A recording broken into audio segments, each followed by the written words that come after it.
Welcome back to the Land Bulletin Podcast, where every other week we bring you experts in the field to impart their knowledge when it comes to the ranch and sporting property market, buying and selling advice, the latest best stewardship practices, as well as topics that impact landowners every day. I'm your host, Haley Murr. Let's jump in. Welcome back to the Land Bulletin. I'm Haley Murr, and I'm the Director of Strategic Operations here at Murr Ranch Group.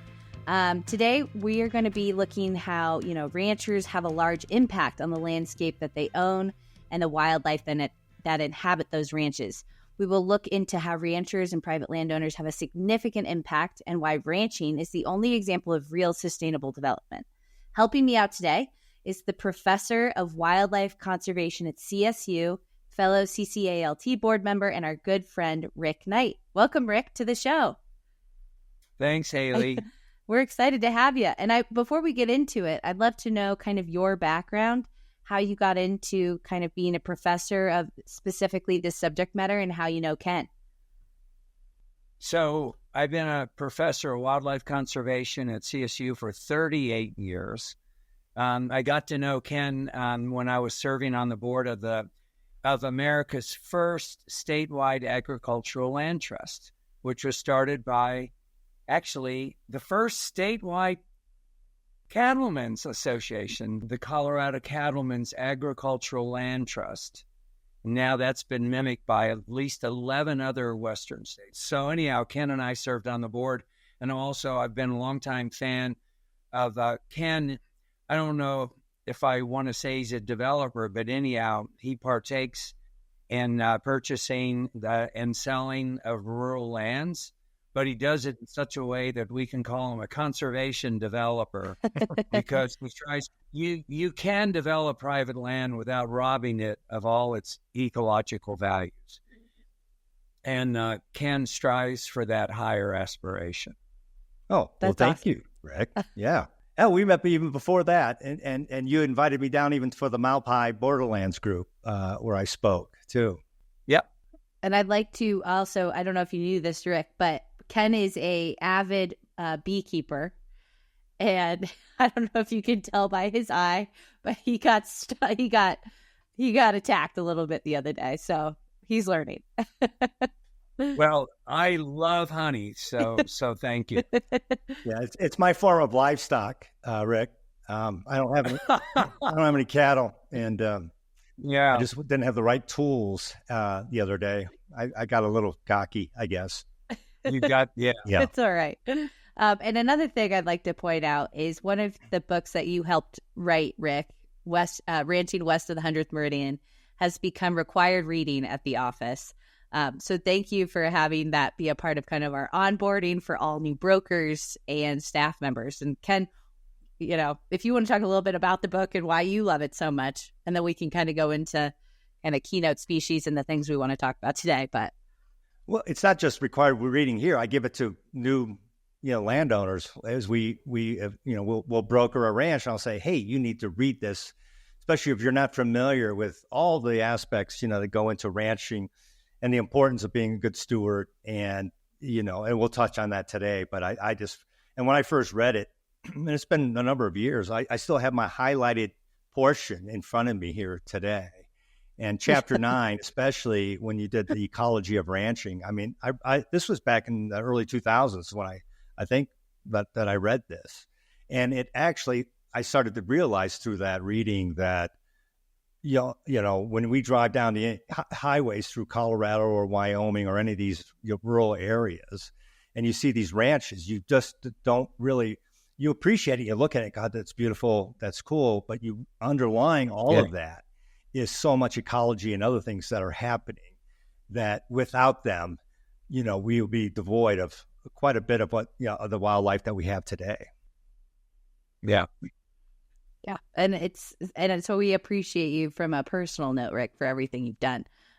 So before we get into kind of the specifics, I would love just to kind of, at the very highest level, how much of the West is private land, and why is this private land so important to the West when we kind of look at it from a bigger scale? Well, thanks for asking that. And that's I think it's just not appreciated because the private land, unless you have the landowners okay, we don't have access to the private land. So oftentimes the private land is not front and center in our thinking. People come west for the public lands because they are the nation's birthrights for all Americans. But turning back to private lands, so private lands are the majority of the lands in the U.S. It's about 60% of the land mass of the United States of America are private lands. Very similar to the percent private lands in the state of Colorado. It's about 60%.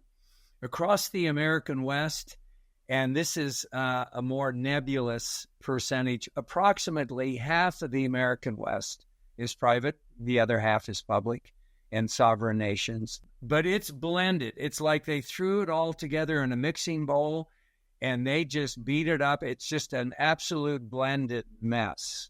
So I guarantee you, anybody who's genuinely concerned about the health of the American West and they ignore the private lands, they are missing, actually, dare I say this, the key ingredient in that mixing bowl, because these are the sort of three critical components of private land that's separated from public lands.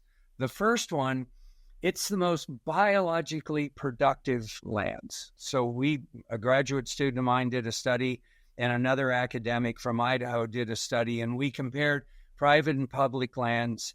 I did mine in the Southern Rockies, and Mike Scott did his for the entire American West. Turns out the private lands are at the lower elevations, so they have a much longer growing season. Try to grow tomatoes on the top of Long's Peak. You aren't going to pull that off. Second of all, they have the most productive soils. And soils are also something we sort of take for granted, but the soils are really what we stand on. And if you're interested in the natural heritage of the American West, it starts with the soils. And then given the lower elevations, they're also less likely to be steep. So we don't see a lot of people climbing mountains on private lands because you can make a living on those lands. They're more level than vertical. They have the deeper soils and they're better water. The other thing about private lands, in addition to being the majority of the United States, of the American West, of Colorado, is this is America. They're for sale.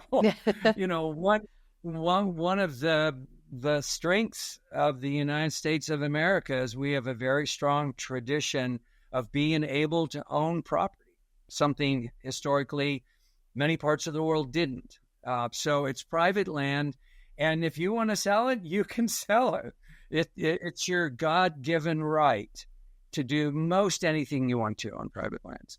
So because of that, because it's the most biologically rich of the lands versus the public lands, and because it's the majority, and lastly, because it's for sale, it's so important to give due consideration to the outcome, the fate of our private lands. Ken, I'll let you respond to that since I can see you getting excited. I entered into this, Rick, too. This whole world was, I think, started like I was in Africa, and I remember I was impacted when I was there years ago. And I came back thinking I want to be a photographer, do something. And then I thought about Nature Conservancy or groups like that. And I actually got involved with a public land consulting group. And so I entered into this whole field because of public lands. And so I understand that can impact. And then you started placing all this emphasis on public lands, even in my own career. But then realizing and saying, you know, but it's the private lands that bind it all together. These are, you know, and I started then going to and learning about wildlife migration corridors and things like that, and how much they rely on the private lands, but beyond all the deeper diversity, the biological diversity that we're talking about, that goes so many layers beyond just wildlife and songbirds and all types of species and plant species and other things. And I just always still think about those drives. And I used to drive Haley and my kids around, you know, I'd always point out this, that, and the other, but to understand that impact and they're so important. All this time spent on public lands and Congress and all these decisions being made, very important, understood. But if we don't, work on and giving incentivizing voluntary incentives for, private landowners, we're missing the boat because. Yeah. Well, the bookend to that story, Ken, is a similar one for me. I came to Colorado State 38 years ago, and I was looking all around, and everywhere I looked, farms and ranchers were being sold and subdivided. And indeed, right now in the United States, 1 out of every 4 acres of private land is in small acreage development. And so that's the rate at which it is losing. A couple of years ago, we were losing in Colorado alone the size of Rocky Mountain National Park, 250,000 acres in private lands of farms and ranches to housing and commercial development. And like you, Ken, in my case, I'm a conservation biologist. So my role in life is to try to conserve our natural heritage.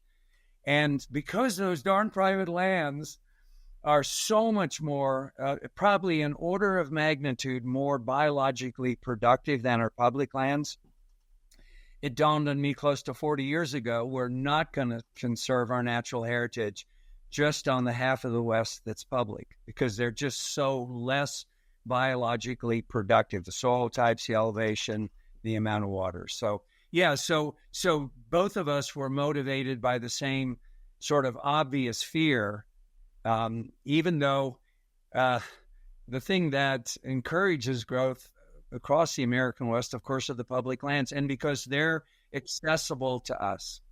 And how is, you talked about a little bit of segmentation and ranchettes and these private lands. How else have private lands been neglected? Because I know, as you said, populations are coming out. There's the highest and best use kind of conversation that starts to occur about, what private lands and public lands should be used for. But how else is private land being neglected with this kind of new wave of people moving to the West? Well, it's, as Ken alluded to, all the studies so far on biological diversity on private lands have shown that they support the species, viable populations of the species of conservation concern. That's one of them. But perhaps an odd twist to this, there's actually an economic argument to keep private lands in working hands, because low human density, it turns out, when you're trying to provide through property taxes the costs of county services. So every county in Colorado has a budget, and they're expected to provide services to the rural residents of that county. It turns out the ranchers, even though their property taxes are reduced because they have large acreage and very few people on that land, they're generating a surplus in the county's coffers.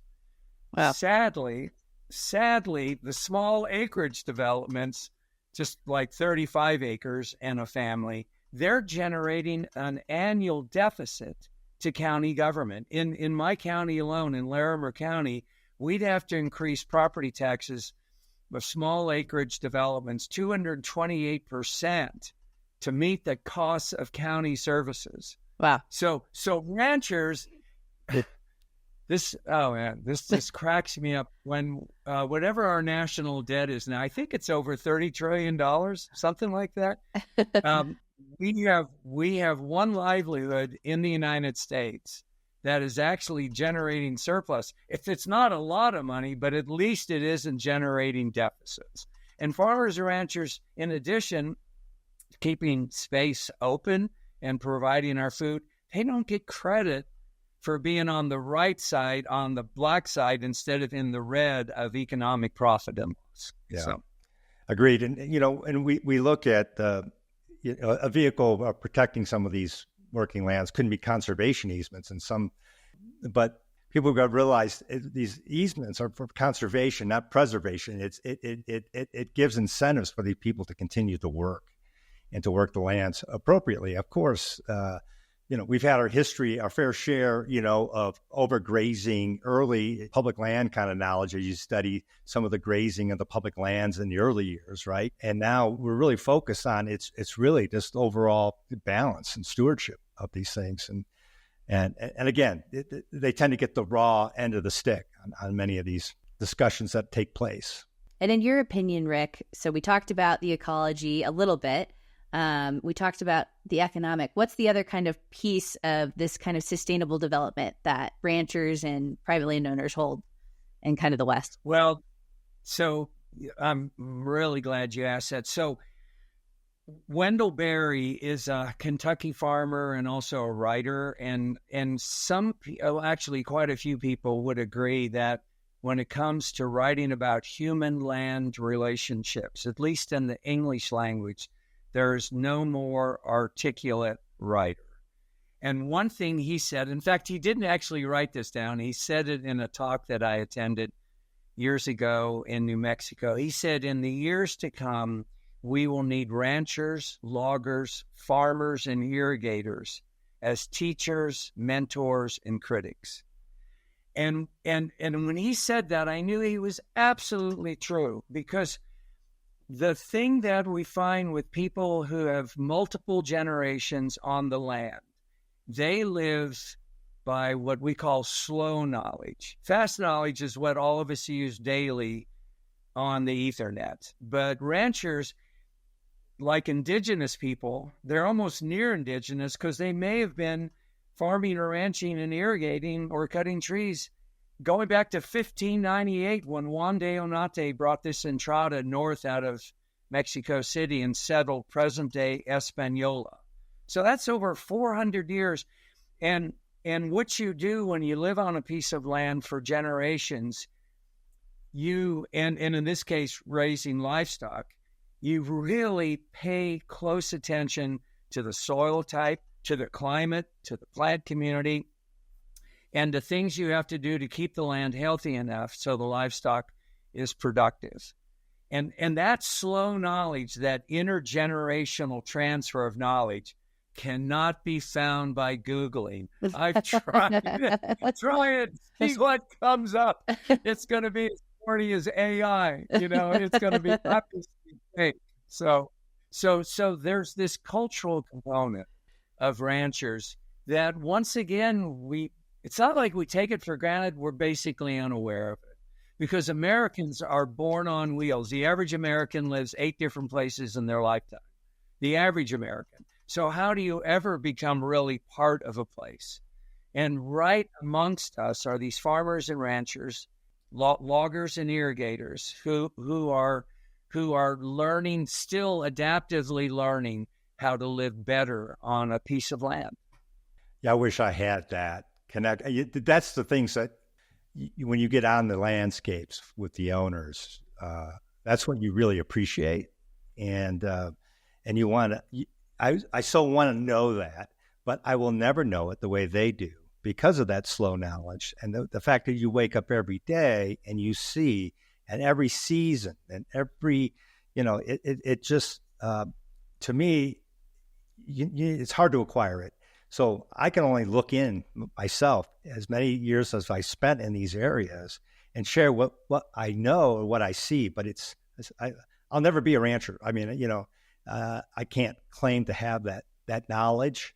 It's just I have knowledge based on just kind of the things I work on as best I can and try to read as best I can, and also interview and just spend time with these folks. And you're right, there's a culture there and understanding that's just, it's like the old storytellers for, in these old communities. You go back to Africa and people, how they pass down generations of stories. How do you continue to share that knowledge? We try with things like the Land Bulletin. Like Ken said, we have an appreciation for what these ranchers do and the cultural impact, the ecological impact, and now, talking to you, the economic impact that a lot of people probably don't realize. So it's important to kind of share this as much as we can with not only landowners, but, people in our communities that may never have a connection to ranching. It's so impactful. And one of the things that you've spoken a lot about, Rick, is this idea of a keystone species, and how ranchers kind of play this role as that keystone species in the West. Before we go into how they do, can you let us know kind of what that means? Like, what is a key? I talked to Ken a little bit before this, and he was like, he said something totally different. So I'm sure the rest of the listeners don't really know what that means. So if you would let us know what keystone species is, and then we'll get into some of the specifics. Yeah, so it's an ecological term, and a keystone species whose total biomass, like if you put all the black-tailed prairie dogs together, their impact on their environment is disproportionately greater than the total biomass or the total number of black-tailed prairie dogs. And I didn't come about this. It's not like I picked this up in a lecture, but over time, working with ranchers and looking and doing these graduate student studies on the ecological effects of ranching as a land use compared to like outdoor recreation or small acreage housing developments. And then looking at the economic impacts that they don't run deficits, they actually create surpluses. And then realizing culturally, they're like a near indigenous culture if they've been on those lands for hundreds of years.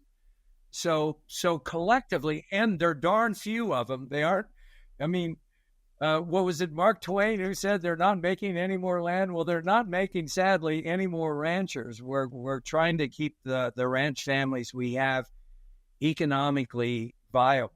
So when you consider the few number of them, and then the total acreage that they own, because cattle in arid lands, require 30 or more acres to keep a cow alive for a month. So when you look at the few number of ranchers, the huge number of acres they have to own in order to have a cow herd where they have a sustainable livelihood. And then the fact that the ranching is done on a sustainable basis, because another thing Americans are unaware of is grasslands, rangelands have to be disturbed. They co-evolved with grazing and fire. And if you take those things away, what you get, if you take away grazing on rangelands, you get thatching. And every suburban person knows what that's like about the neighbor down the block that doesn't mow his lawn. He eventually his grass dies as it thatches.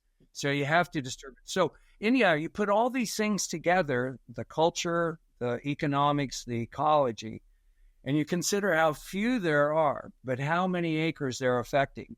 Because they're also grazing on our public lands, on the BLM lands and the Forest Service lands. They have a huge impact considering how few they actually are. So it occurred to me, I guess I could call them a keystone species. And Ken, does that kind of clear up what you were thinking earlier? Well, and part of it was, I go back to just because of my bias on the public land side. But what I come to realize is, if the ranching falls away, ergo's proper management on public lands, because you can't hire enough people to manage these properties, and you're not going to have the grazing at impact if everything becomes all of a sudden subdivisions everywhere.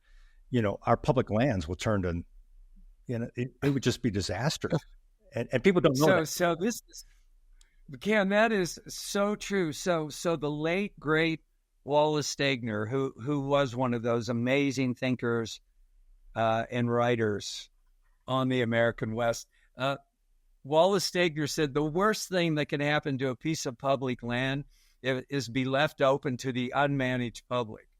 And I think most of us appreciate the federal workforce, at least with the Forest Service, the Park Service, Fish and Wildlife Service, BLM, is so horribly understaffed right now. And the recreational use on our public lands is growing once again at an alarming rate.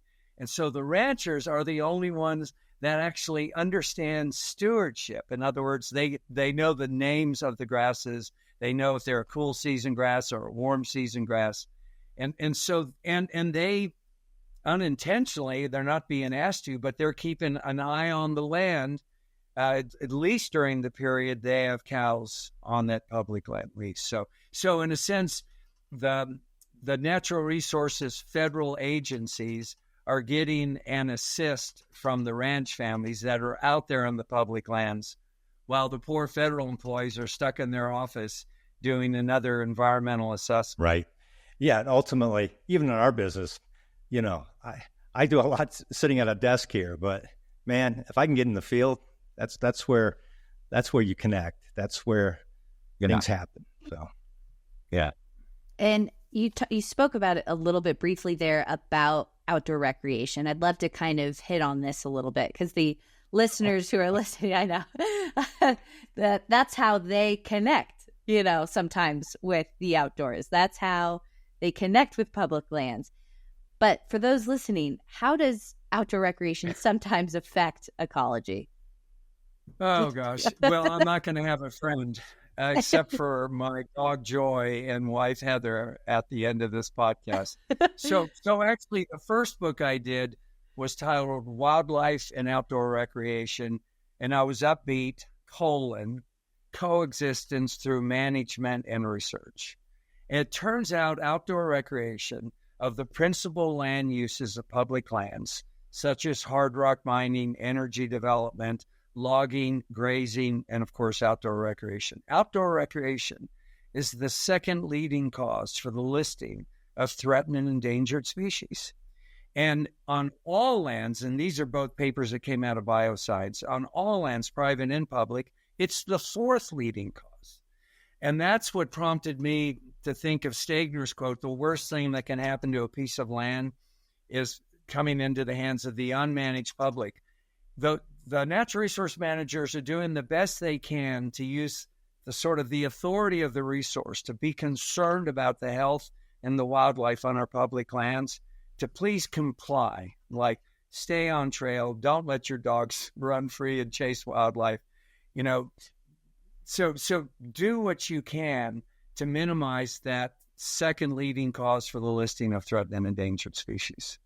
It's a crying shame because you're absolutely right.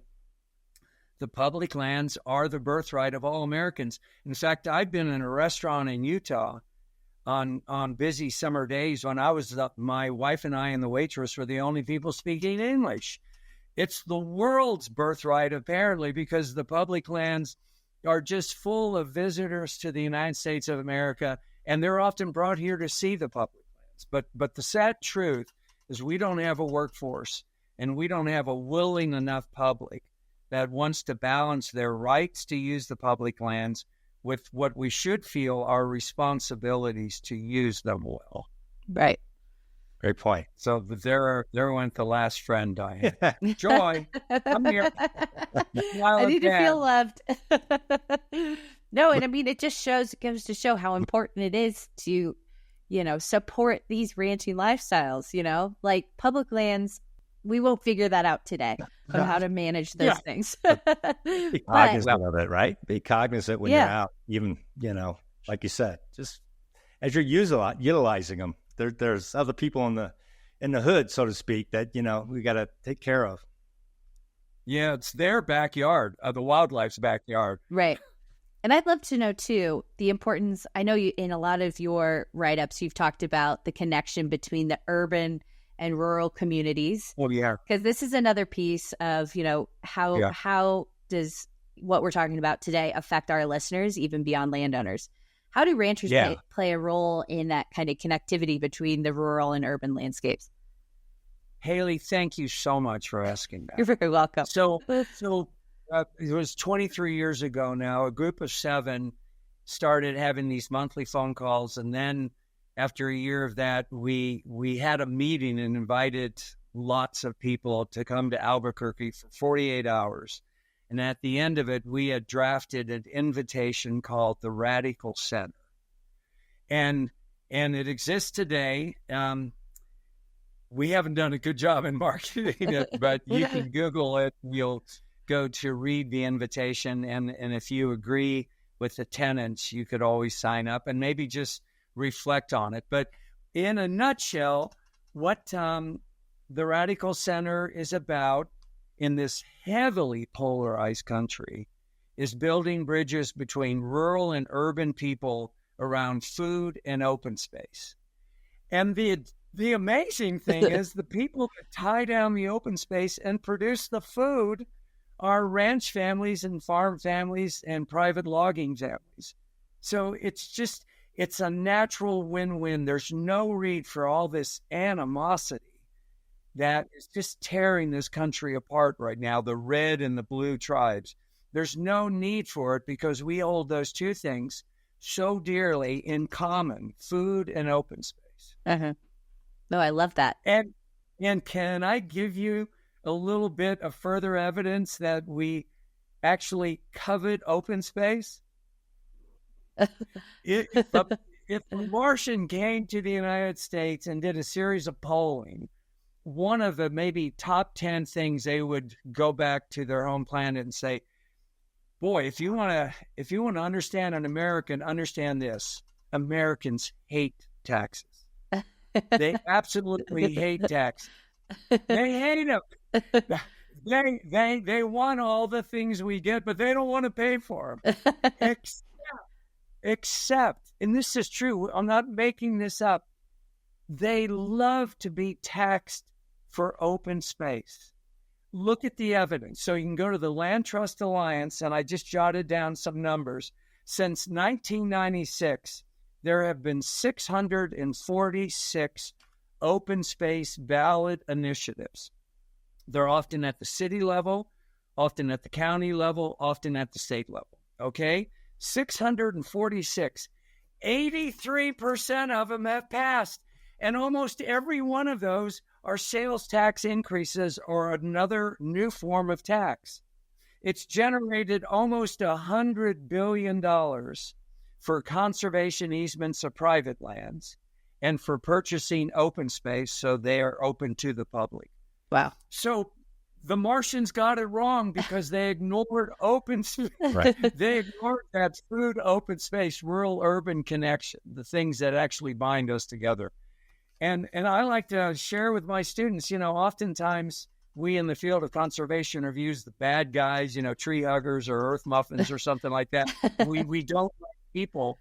We must be wearing white hats because the public's, 83% of these over what's almost 650 open space ballot initiatives. And these things get passed in red states. So what in the heck is going on? I don't understand it, but there's something worth talking about. This Americans' love of open space and a closer connection to food. If you look at the increase in farmers markets, it had a brief period of exponential growth. It's still growing, but we're kind of, Laramie, Wyoming, Cortez, Colorado, they have farmers markets. People want to actually be able to look eye to eye to these producers. Huge. And we covet the heck out of open space. We are so sickened by seeing all these beautiful places we took for granted reappear in another housing development. Mm-hmm. It's huge. My city slicker friends that I, go on these road trips with, I love to point out the ranches because a lot of people don't realize, that is being managed privately by someone. Like when you go from, Castle Pines to Colorado Springs, and there's that huge piece of land, and Greenland everyone Ranch. thinks, yes, Greenland, yeah. Everyone thinks it's this, amazing public land, but I love telling that story because it is. Everyone appreciates it. They just don't understand what that means, Haley, that is the only stretch of I-25, at least north of Pueblo, where you can actually feel your heart rate slow down when you go through Greenland, because it's open space, it's private land. The landowner has given up forever the rights to subdivide it. So they have given this gift to all Americans, and all that undeveloped land is producing ecosystem services, things like wildlife habitat, purifying water, and sequestering carbon. In fact, so Ken knows all about this. In Colorado, on these millions of acres now of conserved private lands and conservation easements, the return on investment, and that investment comes from these open space taxes. There's 40 cities and counties in Colorado that are taxing themselves to purchase open space. And then we have state tax credits that are extremely generous. The return on investment for every dollar we invest in open space in Colorado, we're getting between $31 and $49 in return for that investment. Wow. In what we call nature's services, the wildlife habitat, the sequestering CO2, the producing oxygen that we breathe, purifying water. And the neat thing about that is that's every single year. So we're all getting that. It's true. It doesn't come as a check, but it is something that's benefiting our health, our happiness, and our economies. And thank you to CSU for putting that together. I believe they're right. That's right. Yep. Yeah. Yeah. And where can people who are listening access some of that information, Rick, that you were just mentioning? So I don't have a memory capable of memorizing a link, but I'd be glad to send the link to you. Perfect. Haley. And that has it broken down for the entire state.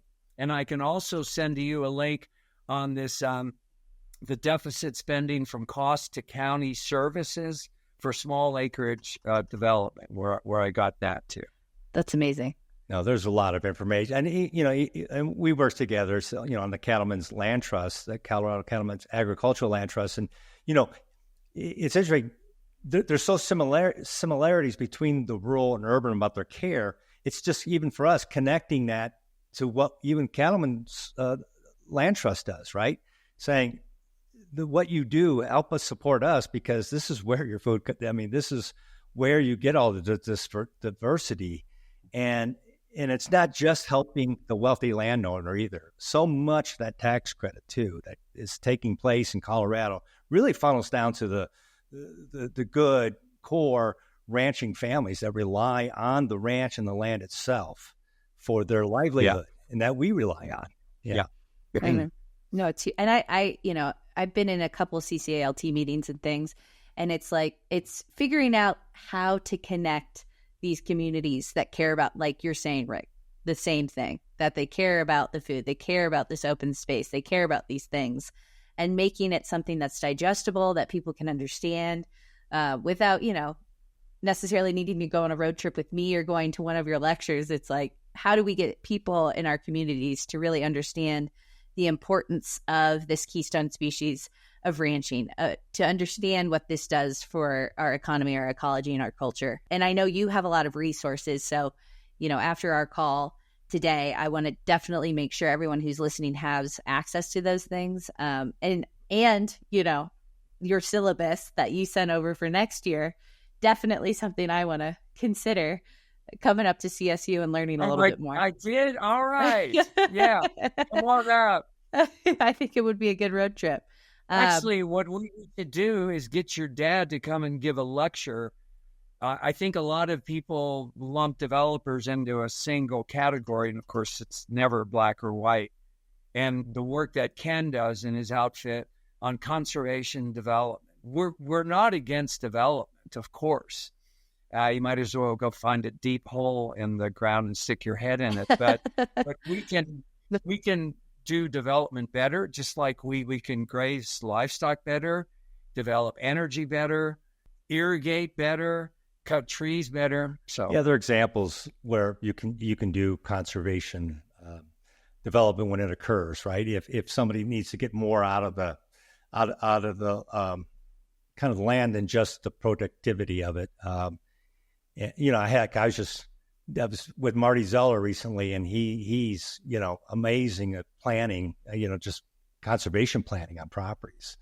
So I had him up recently. We were up in Pitkin County on this monastery property I'm working on, but it's that smaller scale. It's like 3,800 acres. But on these bigger scale properties, how do you effectively utilize these? There is a planning process to how you impact. Then you get into the grazing component, and there's so many ways of understanding how to better utilize the property. That's what I find fascinating. We start using our brains again to figure out ways and adapt to land use as well as just the impacts we create on like these grazing practices and savory methods and this and that. So there's a lot to learn and I love sharing those with new landowners too, as they come into first time ownership sometimes of some of these ranches. Yeah, no, that's huge. Is there anything, Rick, that you would like us to kind of plug or anything like that? So there is this state of Colorado. If you're a private landowner and you're listening to this and you'd like to pocket a couple of $1 million and still own your land, if you care to sell it. In 2021, the Colorado legislature passed House Bill 21-1233, which will give you 90% of the development value. In other words, what a realtor would give you, up to $5 million. They'll give you that in cash just to put an easement on your private land. You still own your private land. You can still sell it to a Saudi billionaire. But if you have a lot of land, you can take $5 million at a time because you can do it in phases. So I'm just, this is the state of Colorado, and this is getting back to that taking things for granted. The state of Colorado is not like any other state. I mean, so true. The way it protects its natural resources, both public and private, is exemplary, and we're really fortunate. And the citizens of Colorado have shown that time and again because they support conservation that works. Yeah, with Great Outdoors Colorado, I work in a lot of different states in the West, and we really have it lucky in Colorado from that standpoint, with all the funding mechanisms, but especially that tax credit has done just wonderful, opportunities for people to, kind of put these conservation easements on property. It's really truly amazing. Yeah, we're the leaders kind of that movement. One of the leaders in the United States from that perspective. And again, this is something that doesn't just impact ultra high net worth individuals. It impacts ranchers. It impacts families. It impacts fourth generation ranchers who want to keep the land, who want to continue their legacy. Yeah. So it's an incredible opportunity. And it's amazing that Colorado has figured out a way to make a lot of these families be able to stay in the, the careers and the way they live their lives, which I think is huge. And, when you were getting emotional about the kind of the cultural piece of this, I mean, that's one of the biggest reasons we do what we do, is these families, this ranching culture you don't see this anywhere else in the world. So it's pretty amazing. And we're just so lucky to have someone like you, Rick, who's kind of spreading the word, helping kind of figure out solutions to some of the issues we're facing, that these communities are facing. So it's just really special to have you on today with Ken and I to learn about this. So thank you so much. Well, and Haley, thanks to you and Ken and the Murr Ranch Group as well. Yeah, no, love you, Matt. It's been fun just learning. I learned from you quite a bit, and I appreciate it. And I just try to spread the word as much as we can, right? Thanks, Ken. And for those listening, for more information on what we talked about today, we'll send some links like Rick was saying, but also got to read Ken's favorite book, Ranching West of the 100th Meridian, because it will open your eyes to how important ranching is, how important these communities are, to not only the ecology of the landscape and where we live, but the culture. So thanks so much, Rick, for coming on the show. It was a pleasure. Thanks, Rick. Thank you. Thanks for joining us today. To learn more about the ranch real estate market or our ranch marketing process, make sure to subscribe to our newsletter on our website at murranchgroup.com or give us a call at 303-623-4545. See you next time.